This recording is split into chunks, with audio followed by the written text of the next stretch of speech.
Friends and welcome back to my channel. आज इस video में मैं आपके साथ शेयर करूंगी नेचुरल ऑर्गेनिक फर्टिलाइज़र बनाने का बिल्कुल आसान सा तरीका, और इसे एक बार बना के हम साल भर के लिए स्टोर करके रख सकते हैं और अपने पौधों में इसका यूज कर सकते हैं। तो इसे बनाने के लिए हमें जो चीज़ें चाहिए उसके लिए हमें 1 रुपये भी खर्च करने की ज़रूरत नहीं है। यानी कि ये जो ऑर्गेनिक फर्टिलाइज़र हम बनाएंगे इसे हम बिल्कुल फ्री में बनाने वाले हैं और फ्री की चीज़ों के साथ। तो ये जो हमारा पहला चीज़ इस्तेमाल होने वाला है इस ऑर्गेनिक फर्टिलाइज़र को बनाने में, वो है ये प्याज का छिलका। अक्सर जब भी हम प्याज के छिलके हटाते हैं तो वो ऐसे ही वेस्ट हो जाते हैं, जबकि ये जो प्याज के छिलके हैं इसमें कई सारे न्यूट्रिएंट्स होते हैं जो पौधों की ग्रोथ में मदद करते हैं। तो जब भी आप प्याज के छिलके उतारें, यानी कि जो प्याज के छिलके हटाते हैं उसको आप इकट्ठा करके रख लीजिए ताकि आप उससे ये वाली खाद बना सकें। तो ये जो हमारा दूसरा चीज़ इस्तेमाल होने वाला है वो है ये अंडे का छिलका। अंडे का छिलका भी ऐसे ही वेस्ट हो जाता है, जबकि इसमें भी बहुत से न्यूट्रिएंट्स होते हैं जो पौधों की ग्रोथ में अच्छी खासी मदद करते हैं और पौधों में जो कैल्शियम की कमी होती है उसको ये पूरा करते हैं और बहुत अच्छा न्यूट्रिशन देते हैं। और अगर आप अंडे के छिलकों का इस्तेमाल नहीं करना चाहते हैं तो आप चूना का इस्तेमाल कर सकते हैं। पान की दुकान पर बहुत ही आसानी से आपको चूना मिल जाएगा, और अगर वो भी अवेलेबल नहीं है तो आप चॉक का इस्तेमाल कर सकते हैं। यहाँ पर जो नेक्स्ट चीज़ हम इस खाद को बनाने में यूज करने वाले हैं वो है ये चाय की पत्ती। जब भी हम चाय बनाते हैं तो उसमें जो चाय की पत्ती है वो वैसे ही वेस्ट हो जाती है। इससे अच्छा आप उसे इकट्ठा करके रख लीजिए और उसे धूप में सुखाकर स्टोर कर लीजिए, जिससे हमारे पौधों के लिए नेचुरल ऑर्गेनिक फर्टिलाइज़र तैयार हो जाएगा।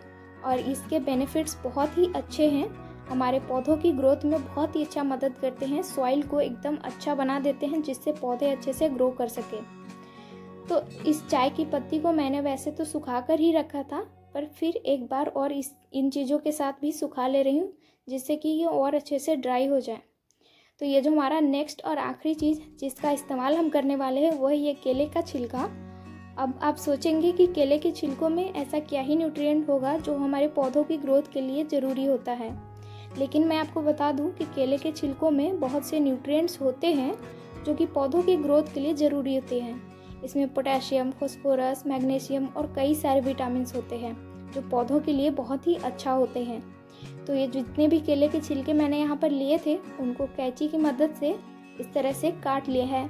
आप चाहे तो और बारीक काट सकते हैं या फिर रफली चॉप कर सकते हैं। तो इस तरह से मैं इन सारी चीज़ों के साथ इस केले के छिलकों को भी यहाँ पर फैला दे रही हूँ जिससे ये अच्छे से सूख जाए। इसे सुखाने में मुझे 1 दिन का समय लगा, क्योंकि हमारे यहाँ बहुत ही कड़क यानी कि तेज़ धूप निकल रही है और इसे मैक्सिमम 2 दिनों का समय लगेगा। 2 दिनों में ये बहुत ही अच्छे से ड्राई हो जाएंगे, बहुत ही अच्छे से सूख कर एकदम क्रिस्प हो जाएंगे। जब आप इसे हाथों से क्रश करेंगे तो ये हल्के हल्के छोटे छोटे टुकड़ों में टूटने शुरू हो जाएंगे, क्योंकि ये बहुत ही अच्छे से ड्राई हो चुके होंगे। तो अब इसका इस्तेमाल करना कैसे है वो बताती हूँ। सबसे पहले आप इन सारी चीज़ों को मिक्स कर लीजिए, और यदि आप इसको ग्राइंडर जार में डालकर पाउडर बनाकर इसका इस्तेमाल करें तो बहुत ही अच्छी बात है। लेकिन अगर आप इसका पाउडर फॉर्म नहीं तैयार कर सकते हैं तो कोई दिक्कत वाली बात नहीं है, आप इसका इस्तेमाल ऐसे भी कर सकते हैं पौधों में। तो पहले मैंने इन सारी चीज़ों को इस तरह से मिक्स कर लिया है और आपको यहाँ दिखा देती हूँ कि यहाँ पर हमें इस्तेमाल कितना करना है। तो जो हमारी बेल वाली सब्जियाँ होती है उसमें हमें 1 मुट्ठी जितना इस खाद का इस्तेमाल करना है, और जो छोटे पौधे वाले सब्जियां या फिर फल के पौधे होंगे उसमें आधी मुट्ठी जितना हमें इसका इस्तेमाल करना है। तो सबसे पहले जिस भी पौधे में आपको इस खाद को डालना हो उस पौधों के आसपास जो मिट्टी हो उसको हटा लीजिए, यानी कि पौधों में जो मिट्टी है उसमें सबसे पहले आप गुड़ाई कर लीजिए खुरपी की मदद से या फिर कोई और औजार की मदद से। तो यहाँ पर मैंने गुड़ाई कर लिया है और थोड़ा थोड़ा मिट्टी हटा दिया है जड़ों के आसपास से। हमें यहाँ पर पूरा जड़ नहीं दिखाना है, यहाँ पर बस थोड़ी सी जड़ हमें नज़र आने लगे तो हमें वहाँ तक उसकी गुड़ाई करनी है और फिर वहीं पर हमें खाद डाल देना है। एकदम से जड़ों के ऊपर ही नहीं डालना है, बस उसके आसपास होना चाहिए। फिर हमने इसे मिट्टी से कवर कर दिया है और जब भी आप इस खाद का इस्तेमाल करें, चाहे वो कोई भी पौधा हो, खाद डालने के बाद हमेशा ही पानी डाल दीजिए। पानी डालना बिल्कुल मत भूलिएगा। तो यहाँ पर मैंने इस खाद का इस्तेमाल कर दिया है इस पौधे में। आप चाहे तो इस खाद को लिक्विड फर्टिलाइज़र के रूप में बनाकर भी यूज कर सकते हैं।